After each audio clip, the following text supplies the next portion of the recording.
that ere I spent it in good company, and all the harm that ere I had, alas, it was to none but me.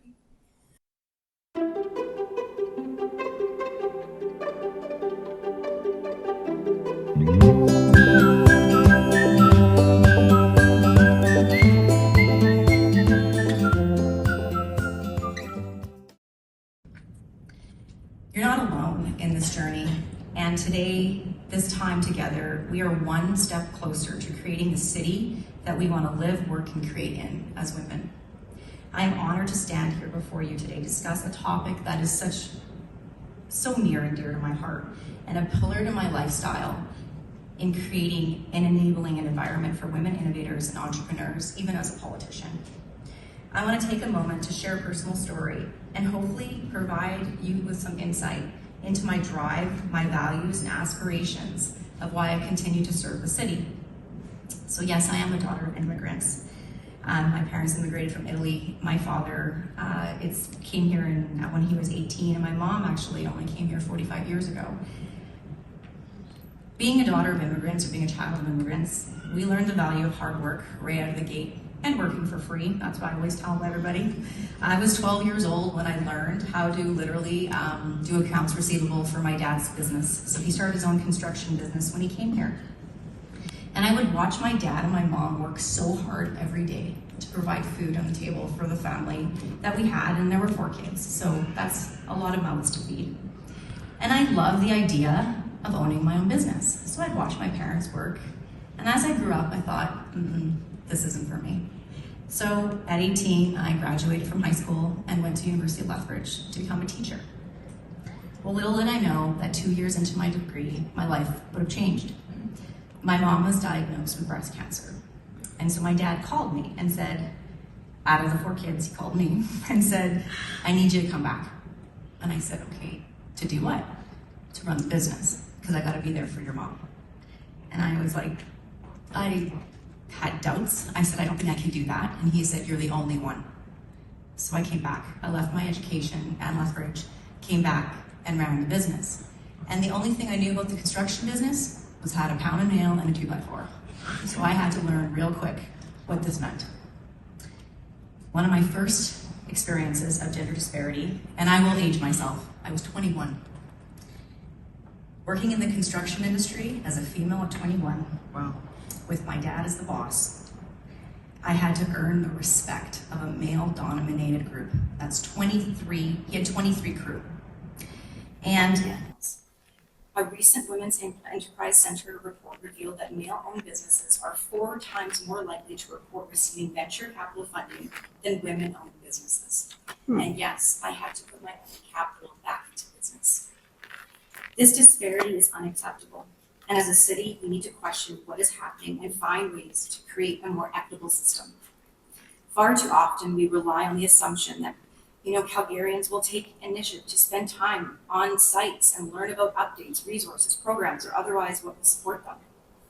There's a library of resources that are far too often missed opportunities. We need to enable women that this is a city that meets you where you want to be in your community, business area, workplace, and responds to what you need. Funding, mentorship, programs, services, and community, and events like tonight where we can all share our experiences. We need to share these resources loud and proud so there's a bigger and better network and community support.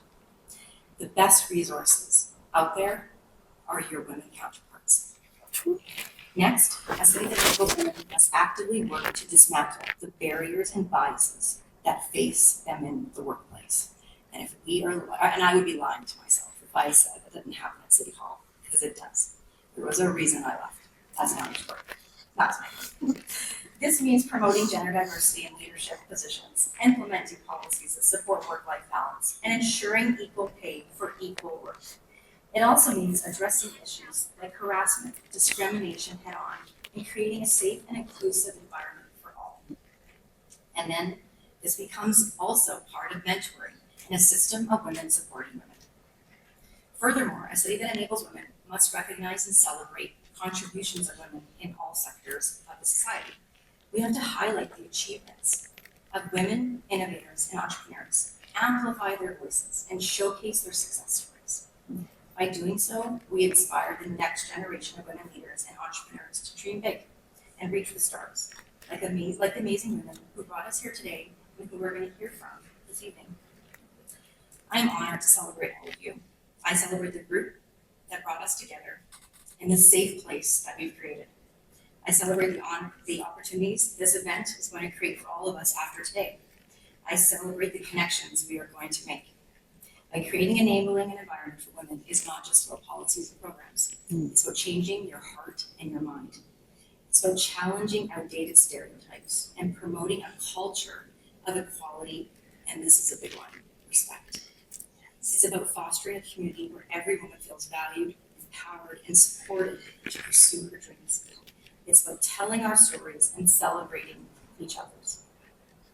In closing, I want to challenge each one of you to think about what you can do to contribute to a city that enables women. Here are 3 things that I want to leave you with. Be bold, be resilient, but most of all, be yourself. Whether it's advocating for policy change, supporting women-owned businesses, or simply celebrating women in your everyday interactions, we all have a role to play in building a better future for women and girls everywhere. Thank you for your time, and let's work together to make our city a place where every woman can thrive.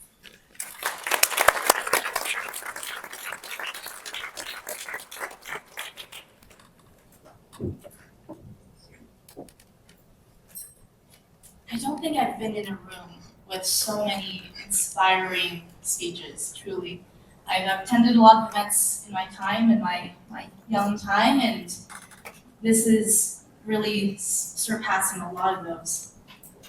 Thank you, Counselor, for your wisdom, for your story, and for inspiring us through tonight. There's obviously a theme running throughout tonight: boldness, and now respect. Invigorating your mind with thoughts. And so with that, I would like to open up the stage to our next speaker. At the intake lobby, please look to fill that out. Like many have said before me, data is everything, data is power, data is knowledge. So please look to fill that out when you can and throughout the event. So let's put our hands together for Ms. Leila Ejira.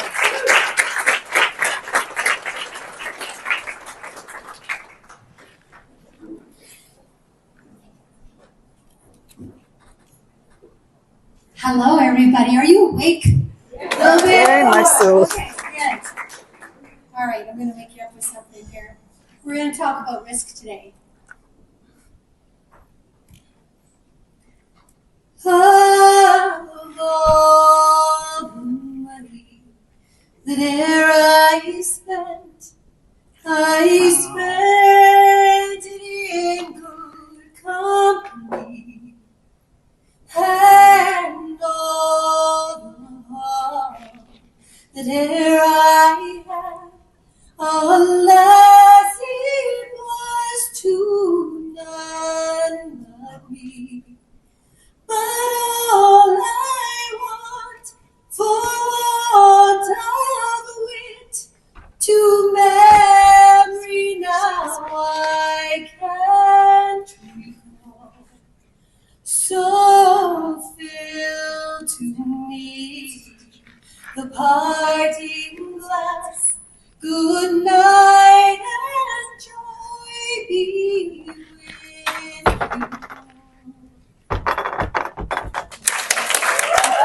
That was awesome.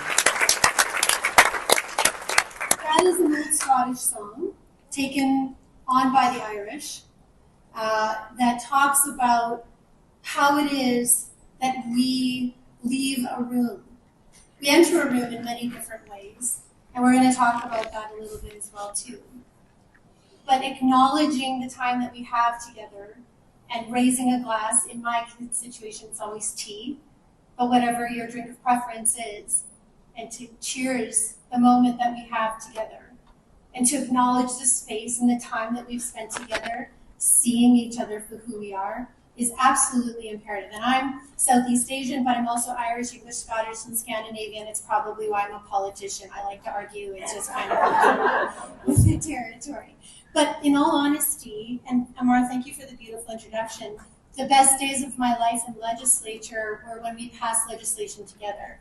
And I've had the privilege of passing 8 pieces of legislation collaboratively when I was in opposition and in government together with the people that helped to run this province. And democracy is defined by the strength of its opposition. It's absolutely imperative. I'm so grateful to have had the opportunity to participate in both of those. And now, hopefully, speaking of women, moving on, I'm running for a federal nomination at this point in time for a federal Conservative Party. I hope that's okay to say. And congrats to all of you who run in any capacity on any side of the party. Like I said, it's not about partisan politics, but it's about having voices at the table that don't only just reflect women and women's needs, but the brothers who've also helped us get there. Can we have a round of applause for our brothers?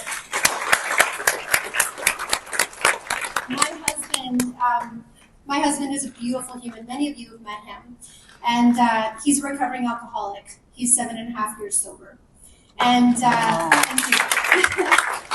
The reason I share this with you is because there's a humanity that is necessary for any of us who are standing in front of you, and I'm sure, Sonia, you can agree to this.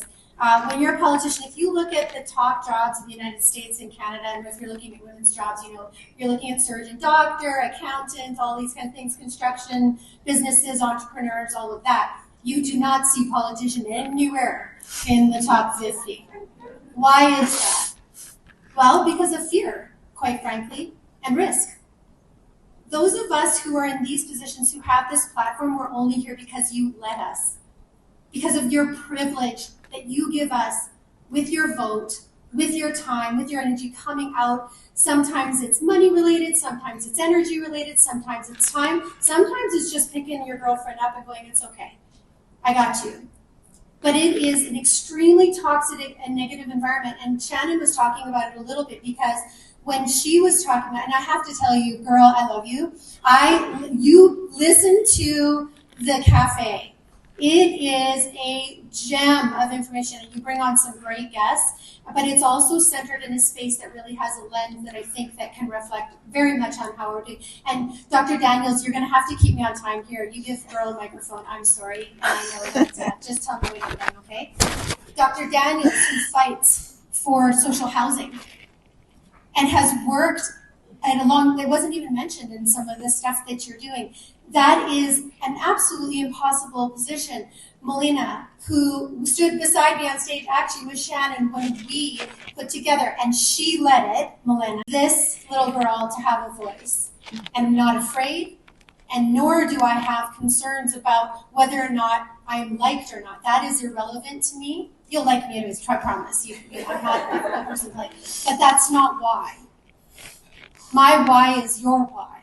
And those are difficult conversations, and they require a level of grace and common sense and calmness in a world that is upside down and backwards right now in a way that I've never seen in my 53 years. I have a 27 and a 25-year-old one. I know what keeps me up at night. The fact that they may have to bear arms one day in my lifetime. Because I grew up in peace. I grew up at a time when, I remember when I was a little girl, it was in the middle of the Cold War, and we were told to go under our chairs. I don't know if any of you remember that. It was a terrifying thing. I was in grade 3. And I remember we had to practice going under our chairs, even though we were it was sort of middle to end of all of that, but it was still a big deal. I never thought in my lifetime that I would be talking to my sons about world events right now that could possibly cause them to bear arms in order to protect a country that I love so much, and the freedoms that we have here, and the things that your parents and my parents and those that came before us fought for our right. You don't need to put up your hands, but I want you to think about this. How many of you have forgotten, haven't, or chosen not to vote? You don't have to put up your hands. Just want you to think about it inside.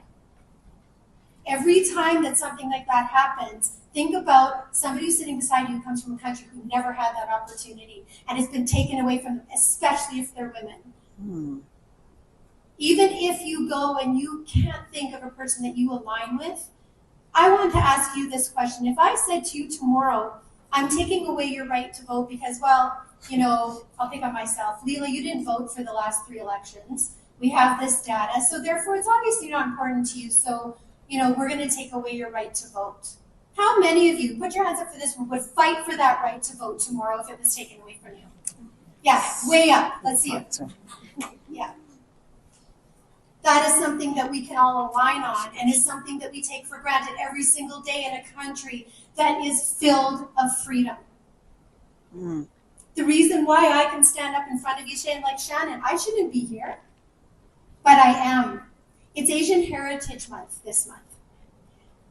If you Google Asian girl, don't do it, it's really gross. But if you Google Asian girl, guess what you get? Quiet and smart. First things to come up, talking about stereotypes here. Very interesting, isn't it? I'm neither of those things. Well, I'm a little bit smart, but I'm smart because I surround myself with smarter people. But my voice has gotten to me in a whole lot of trouble, all the time. So much so that my advocacy led me to make a decision different in my politics in the last little while. Do I regret it? No. But would I do things differently? Yes, I would. I learned from that. I didn't fail. It was a growth opportunity. I ran for leadership of this province. Because I lost, it didn't mean I failed. It was a growth opportunity. I got to stand in front of people and talk about things that were important to Albertans. When we have this opportunity to stand in front of you, it's not about us. It can't be.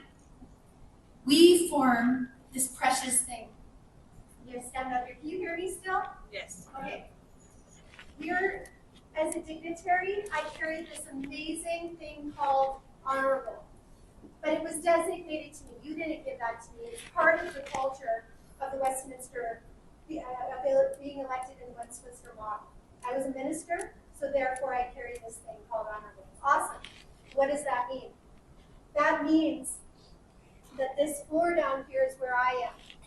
The foundation, the concrete, the space that you stand on.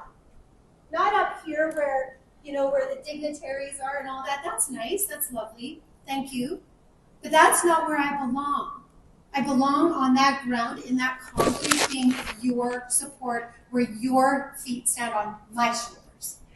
And for too long, the opportunity has been that we stand on yours. But that's not the way that this is supposed to work. You put us into these positions to elevate, to communicate, to come together, to find ideas that we can collaborate on. And the divisiveness of the world right now, it is what it is, okay? There's not much that we can do to fix that, but your vote and your choice and your advocacy matters. You want to see things change in policy for women when it comes to funding and banking? Get involved.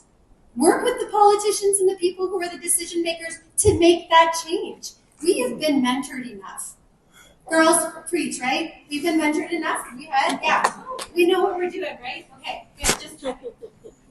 But at the same time, there's a group of ladies at the back of the table there. These are all my sisters sitting in the back. They've been on my campaigns. They've helped out. They're come from different countries and have landed here, single moms, some of them coming from countries where women are not respected at all, and I mean that like able to vote. I have a young lady named Irina. She works on one of my campaigns right now. She is a refugee from Ukraine.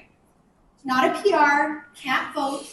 How much? 5? Okay. Can't vote, but guess what she does? She comes out and door knocks with me every single day so you can vote. Wow. So you can vote.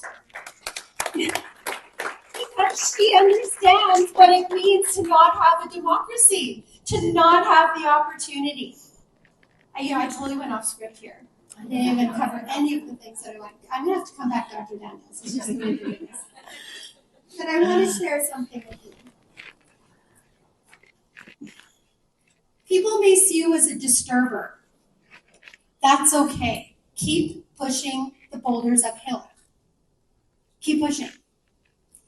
Here's the thing, is that, and I'll speak for the women in the room, at least from my perspective. Your authenticity is what lights up the room when you walk in. It comes in before you do.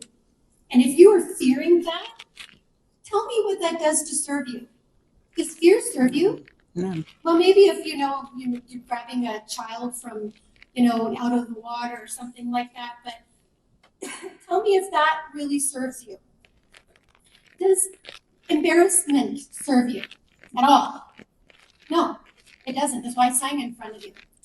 I wanted to show you that anybody can get up and take this microphone and own it. Does being nervous about social media or the new things in the world or not having that capacity, does that serve you?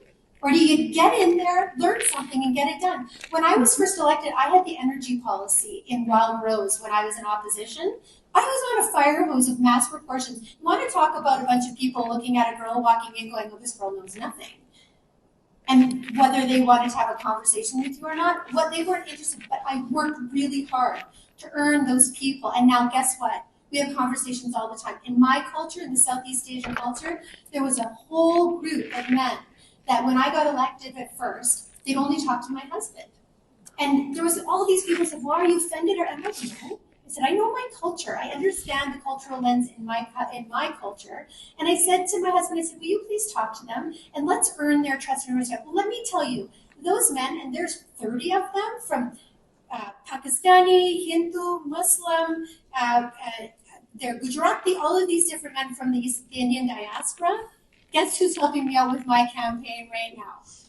Yeah, all of them. Wonderful.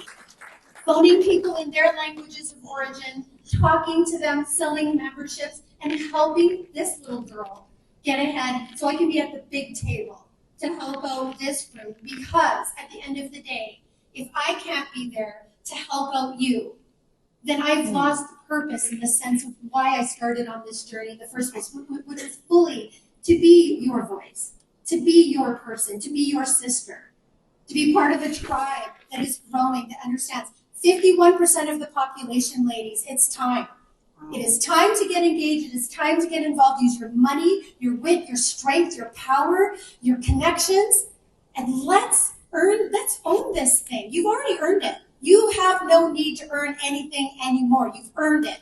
So now it's time to make those beautiful voices. Use our brothers that are sitting beside us, that are advocating as hard as we are, who've laid pathways for us long before we got here.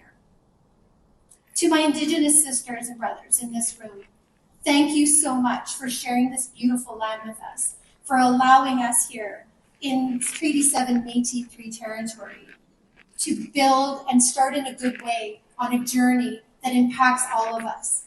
You are warriors in a circle that are fighting as much as we are in the rest of the world, and we look to you and the history of your courage in this country to help push all of the rest of us forward. And I'm so grateful to share this stage with such an amazing group of ladies. Thank you so much. I hope I woke you up a little.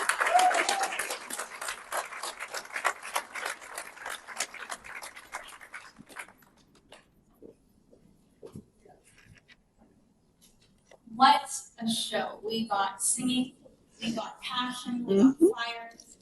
I would love for everyone with the pictures and the videos they might have taken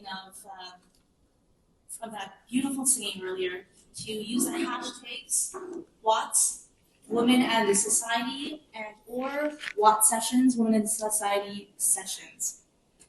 We need to make more of these voices louder than ever, especially on LinkedIn. Make sure to Right. So as we lead,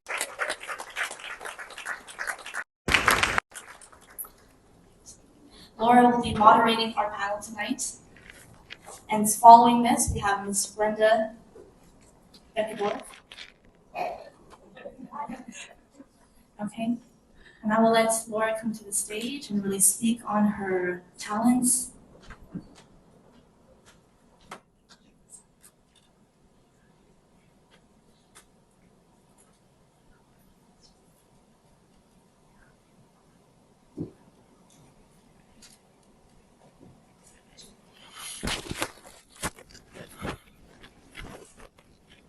Okay. All right. Brenda Beckendorf. She is beknownst and beloved to me. I've known Miss Brenda for quite a bit in my 1.5 year of being really entrenched in the Calgary startup ecosystem. She is an advocate for innovation, a visionary leader and a strategic thinker. She is currently the co-founder of Society 5.0, and it's amazing, I feel as if I'm repeating myself, as some of the ladies have already shed light, the much needed light on Brenda thus far. Society 5.0 is taking technology and innovation to the next level. She is a staunch member of our ecosystem in supporting innovation, entrepreneurship, technology. She's currently the director of the Calgary Innovation Coalition. She holds vice chair at the Alberta Women Entrepreneur, where she supports women in business. And her mission is to really equitize digital equity and inclusion. So not DEI, the traditional, digital equity and inclusion. And finally, socioeconomic progress really undersets the tone of everything that she does here in Alberta. Brenda was honored with the Universal Women Network Mentorship Award in 2020, and I think that's really definitive of her impact that she's made in Calgary thus far. And most notably, she's been an executive director as well at Alberta IoT for the past 4.5 years, creating great impact, stimulating the economy through the Startup Visa program. I am very excited to introduce Ms. Brenda Beckendorf.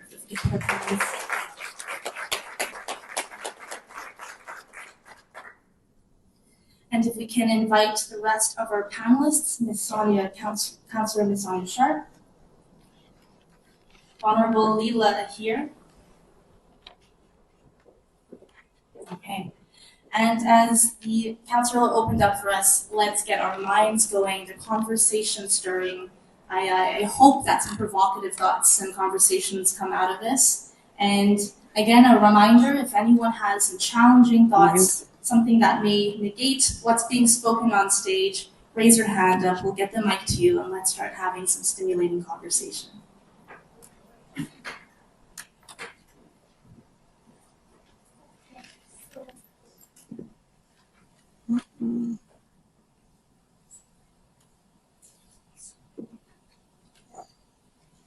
Isn't this so much better than a hockey game? Way better.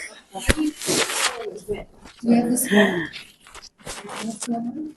Do we know what's going on with the hockey game? Come this way. Can everyone hear us okay? Well, thank you very much for sharing your story. I was maybe more of a question for ladies would be, can you talk about the first time you thought about becoming an entrepreneur, getting involved in entrepreneurship? What inspired you? Right now.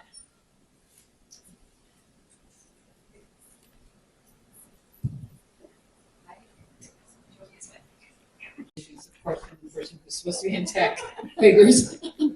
I fell into it. It's interesting.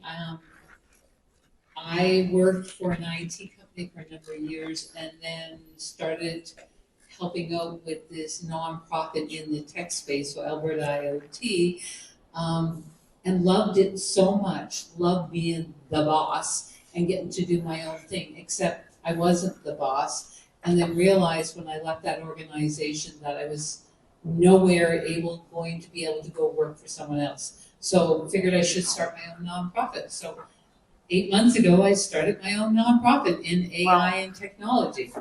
Why not?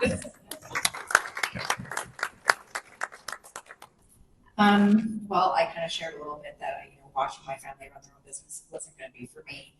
But it was a question that I saw on the panel questions, and it made me think back about. I was always an entrepreneur in my mind because I was Miss Low-Cost Parents. I had like 4 children, but in the city for so long. When I left the city in 2001,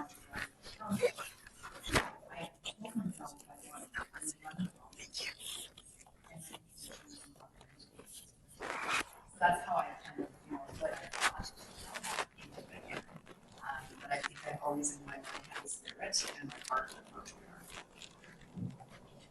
I was a young musician in university, and I had my kids quite young as well too. So I knew I was always going to be a teacher of some sort or another. Whether or not I was good at that is a whole other conversation. But I ran a really successful music studio for, well, actually more than 24 years. But what I found is that, as you know, like when there's ups and downs in the economy, one of the first things to go are the things like music and sports, right? They are the first things that you'll cut out from your budgets. And so what we found with, especially in Chestermere where I was the only music teacher, and I taught at a high level because my background in opera and all of that. So I was teaching classical music and a bunch of different languages. So what we did is we started changing our business model to be able to reflect what was going on in the economy at that time, and that's what really pushed us forward. And it was literally out of necessity. And so, you know, in good times, you're able to do slightly different things, and in rougher times, there's never a more important time for music and sports and culture than when we're going through the tough times. Still not working. It's still not working. The thing I'm curious about is your perspective on what needs to be done in Calgary to support entrepreneurship.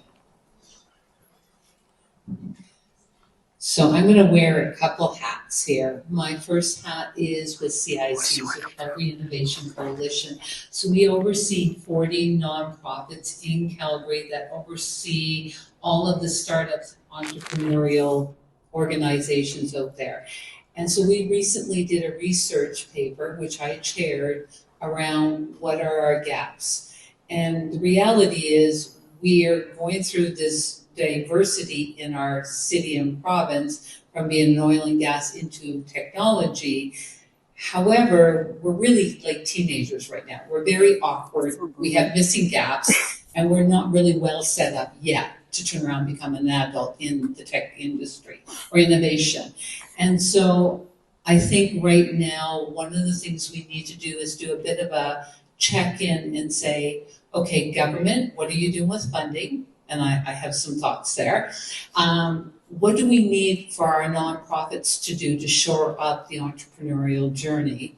And then what do we need to do as a whole community?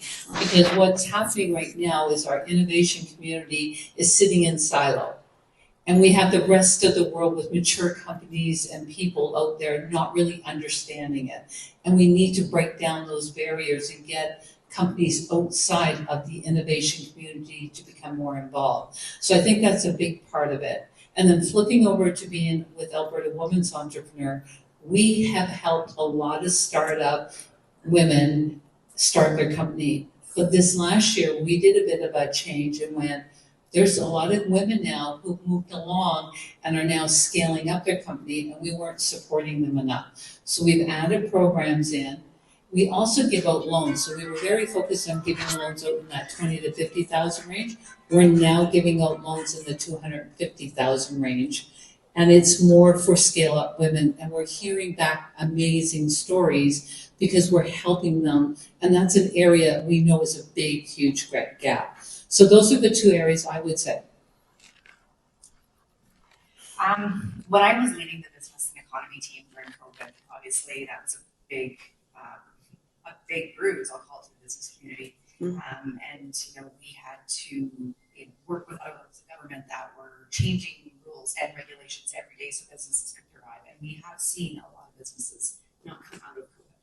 The one thing I will say as Calgarians, what the city needs to do is actually support the risk that these business owners put out every day. They are not only putting their heart, soul, and blood and tears into business, but their capital risk.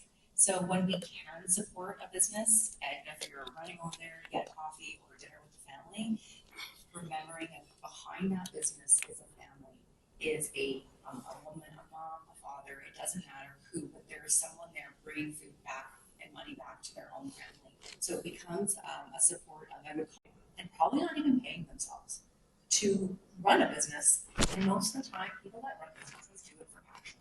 And so I would say that that's one thing we can do better, is support people's risk and what they're putting into owning a business. That's great. And I think defining these things is going to be very important, because if we're looking at a policy discussion from a provincial or any sort of governance level, what we need is to understand from a policy perspective how that would function. So how are we paying back those loans? What is government's intervention? How do we leverage the dollars? Because it's your tax dollars, it doesn't belong to me. So how do we take your tax dollars, leverage them at our level, use the experts in the room here to help figure out how do we put those dollars back. So for example, the $250,000 with the scaling up, what could government do to help out with that? Maybe it's about different interests in loans. We have a lot of loans that go out into groups and organizations that are quite low interest, and almost 80 to 90% of those loans get paid back. So that money is then reused back into the system in different ways. And I wasn't talking about business in specific, but you know what I'm talking about. So I think that this is exactly the conversation that needs to happen. We've gone beyond the idea of what we have to have or the need. Now we have the experts in place. How do we take that and how do we leverage that with our government partners? So how would you describe the importance of women-owned businesses or entrepreneurship to the economy?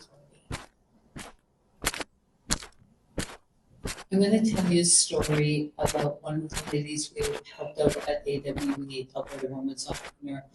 She came from Colombia.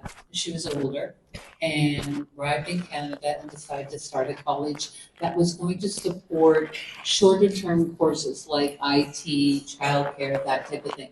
She went through all the challenges of getting it accredited. So it's not an easy thing. It takes a long time to get an accredited college in this country. Went through all that, was successful. Then she went to the bank for money to shore it up and get it going. And she's new to Canada. What do you think the chances are, right? Then she went to BDC, same challenge. So then she came to AWE and we gave her 140,000. Not a big number, 140,000. You know where she is after 1 year? She broke $1 million. She broke $1 million. That 140,000 impacted not only her life, but everybody coming through her college, all the employees and everything. That's why we need to turn around and help out. And we are not doing enough for female or women business owners or entrepreneurs.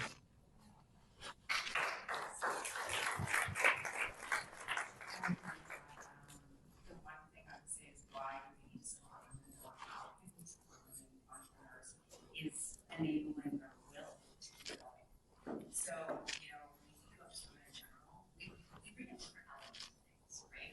We listen to this, my husband would be like, what are you going to say? But it is a difference. Like, we came out of business together and we were out of marketing business together. And there was a different element that he would bring to and it's still like now. But what I'm saying is that we're getting back to different ways that he did that.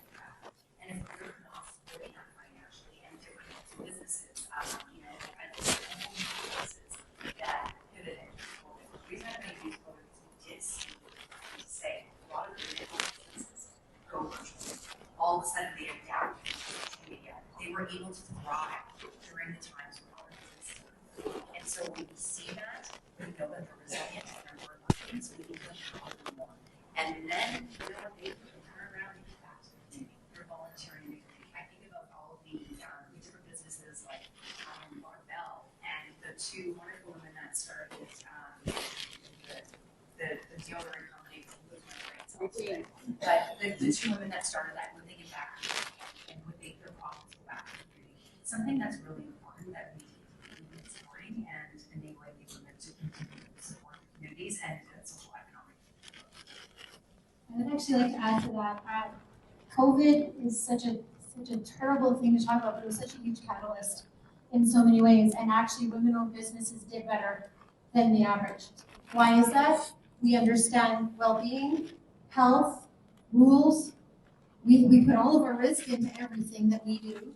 So everything that was there that was difficult, and believe me, we were at the center of making those rules and regulations, and it was back and forth. And we were up one day and what do we have here? Hi, I'm Laura. Nice to see everybody. I'm just really curious. It's been brought up a few times, the narrative of women, and that we are great at managing household finances, managing a home, with primary caregivers. That's part of our story, plus our entrepreneurial abilities, capabilities, and drive, our workplace drive. And I'm wondering Good. your thoughts on the Good. other Yeah. half of the equation, which is empowering men and giving men the opportunity to change their narrative with confidence, asking their employers for equal representation in home life. Yeah, I have to ask you now, because you're wondering, I spent 4 weeks in public hearings where my husband had to turn to his mom, where I was gone 14 hours, and I'm 14, 15, 16 hours, and I joke, I'm a mom, I'm a pastor of health capacity. And so my husband had to go after that first week, because we had the first week all planned out. Meals were prepped, parents were helping us with soccer pickup and all that. And then when we got to Friday, I looked at Mike, I was like, this is gonna go on for weeks. And he was like, it can't. Well, it's going to. So I'm Italian, he's Irish, you can only imagine the conversation happening. So it's very spicy. But so he had to go in, and he's a shift worker. So he had to go in and say, listen, this is unprecedented. My wife has never, shifts like this never happened. So what can we do? So his boss stood up and said, let's make change happen. At unprecedented time. Because what was I going to do? Stand up and say, I'm sorry, my husband can't get the day off. I can't be here. In my job, I'm going to fly. So it actually amazed me, and I'll be honest, that his industry and his work stepped up and said, we can help us and we can help you.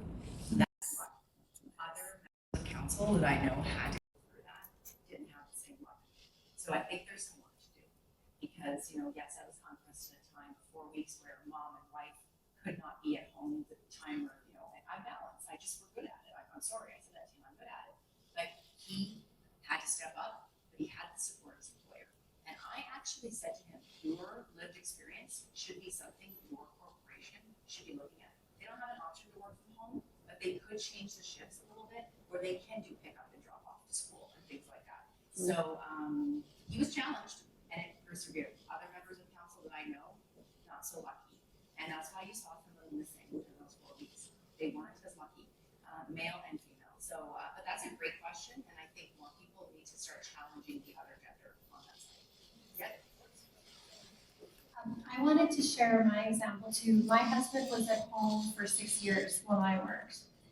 In a Southeast Asian family, it's very, very unusual. And there's 3 things that I think I'd like to share is that there's a stigma, there is culture, and then there is whether you can facilitate that or not, depending. I've been part of a lot of discussions with my male counterparts as well too, because as one group is empowered, the last thing we want to do is disenfranchise the other. That's the worst thing that we can do. All ships must be lifted at the same time, otherwise you benefit from somebody else's demise. That's not the way this is supposed to work. And I have 2 sons and my husband, so the male portion of this is very important to me as well too. But what I wanted to say is that when my husband took over being at home full time when I was working, it was the people within our own culture and family that gave him the hardest time, saying, well, aren't you a man? You can't take care of your family, all of these kinds of things, these stigmas. And it took a while. He's a pretty grounded guy, and he's been through some other challenges, as I was sharing with you earlier. So he was able to manage that. But there's a shift that needs to happen within our culture right now. If you look at, that's a teeny tiny little flake of the Southeast Asian culture. But if you talk to Dr. Chika Daniels or Patrick, I'm sure they'd be able to give a very different cultural perspective from the Black African cultural perspective, or the Caribbean diaspora, or the Southeast. We have a cultural issue here as well too. And so I think as we elevate ourselves, as we are going forward and we're this large moving part of the population, there is a definite sensitivity to making sure that we raise all ships at the same time, that our brothers are being raised with us, that the last thing that we want to do is demean and become something that we were, like a lot of the strength and capacity that we come from is produced from having to fight back. That doesn't mean that in any way we should be sucker punching those in the background and making it worse for them. And I hope that that helps answer the question. Like that our guys need the ability to be able to be a. Hi, my name is Margaret Ndu. So my issue is I do advocate for women around them myself. What I see about our culture is, as you said, the women are in the room is a lot of ego. You need to respect each other. I'm glad you were able to do that. I think I don't know who talk about that, but you brought respect in the group. In our culture, what I realized is that I have advocated for women. What I do, I've let women there too. But I found out that we don't love to help because we think they are competition. It's really huge. And I think that it's another topic for another time, especially for our culture. You know, because someone was in my office and I consulted with them. I don't charge for consulting because I want to help everybody anyway. But I can't help his pets and he goes, I just get competition. No, but we are all in the same business. And you are going to run it different than myself. But we are all in this together. So I was shocked that I am helping you. And you are thinking that I'm going to be competition. So you're not going to help your other, you're not going to advocate to help other women. So I find that it's huge. Instead of helping each other rise, they're like crabs. And we rise each other down. And I started to advocate that we should do that. You know, Ghana said, I put a lot of questions, but there's no time. Because I'm a woman of color, and I have experience going into a bank and being refused. And one lady says, why would you refuse? I said, because I'm black. I said, right away. I don't mix my words. I said, right away. She said, why? I said, because I'm black. And I don't speak like you, you know. So I've gone through a lot of these experiences. But I'm yet saying that we have to definitely help each other. But we shouldn't think that we are competition. We should realize that we are raising each other up.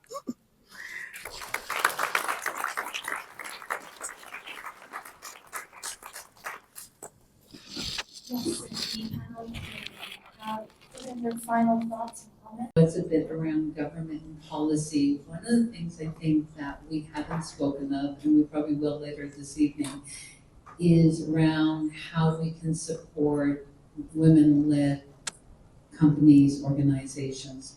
And I have filled out so many government grants over the last 5 years, it's ridiculous. And they're all 150 pages long. And the next one I fill out is another, and it's a lot of work. Every grant I've ever filled out has a diversity piece on it, every one of them. Yet, in my former role, there was no diversity at all, and yet the money flowed. Why do we not have a piece from the government, just suggesting that maybe part of handing over money to any entrepreneur, any company, I don't care what stage you are at, that there is a respect or a requirement, there should be a requirement around the diversity before the money is handed over. It's our taxpayer dollars. This is a great way for our government to turn around and support the diversity conversation we should be having. So just comment.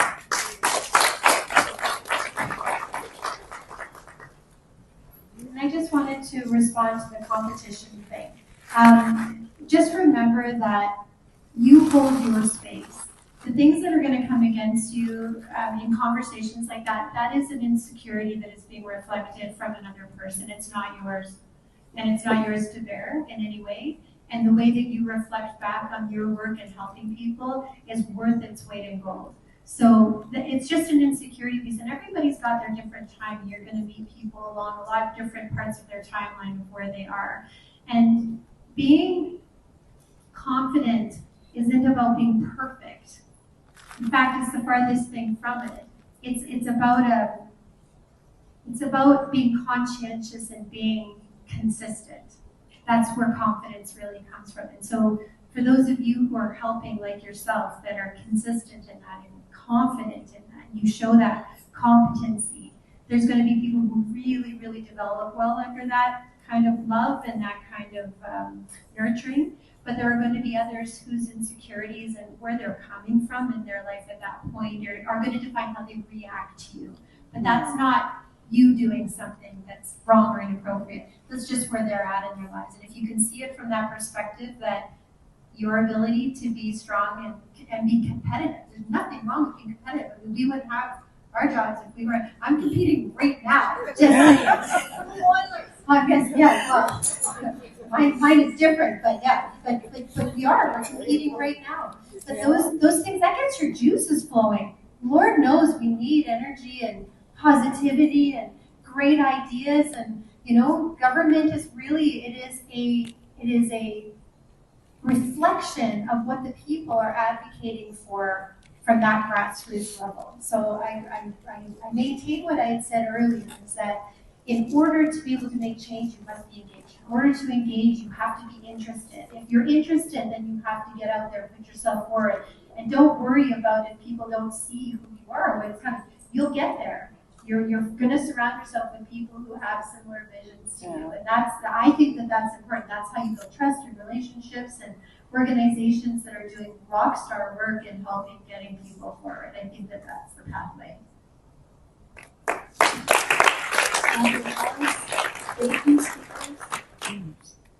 Thank you for your insights, your frank conversation, and compelling conversations. The floor will eventually open up for dinner, for more interesting thoughts and ideas exchanged. Before we do so, yes, dinner is coming. I did say that correctly. We're going to have Renee come up and just host our first raffle of the night. There will be and the second raffle winner is 1936151. Oh.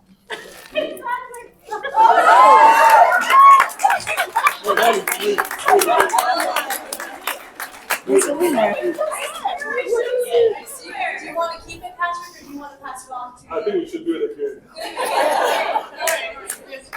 Hey, you won it. I'll do it more. Really shaky hand. In place of Patrick, we have 1936177. Oh, 6-1. That's 6-1.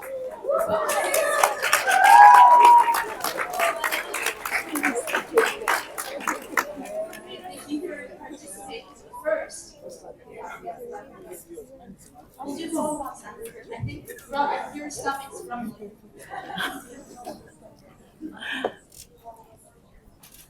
That arrangement is so beautiful. Oh. Okay, with that, we will be releasing a few tables at a time for dinner.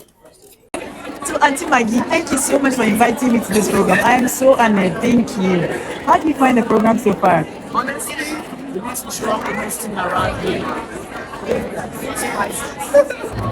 what they are talking about is really important for women to advocate for each other. Yes. So I'm all in. And I think that we really important is to praise each other, encourage each other, and help each other with our Thank you.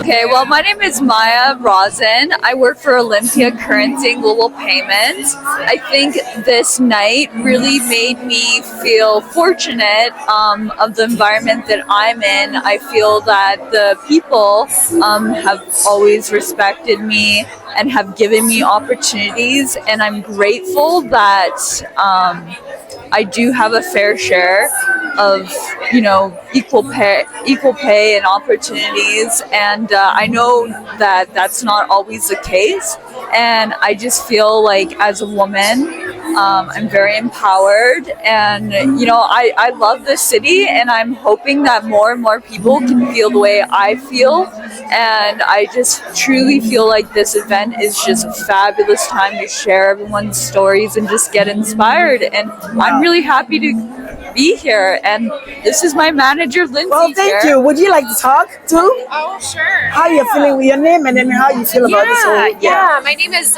Lindsay Dreyer, and I'm here with a group of individuals that are my coworkers and colleagues and friends. And, you know, we are just so thrilled to be a part of a room that's filled with so much inspiration as well as so much drive behind an initiative that's personally important to us. We're looking forward to the night of connecting and networking and not only building, you know, professional relationships on the go forward, but some personal ones that we can take, you know, whether that be in the form of mentorship or connection within business to build our own businesses ourselves. You know, this has been a really great opportunity, and we look forward to the rest of the evening. Wonderful. Thank you so much, ladies. Enjoy the rest of the night. Thank you.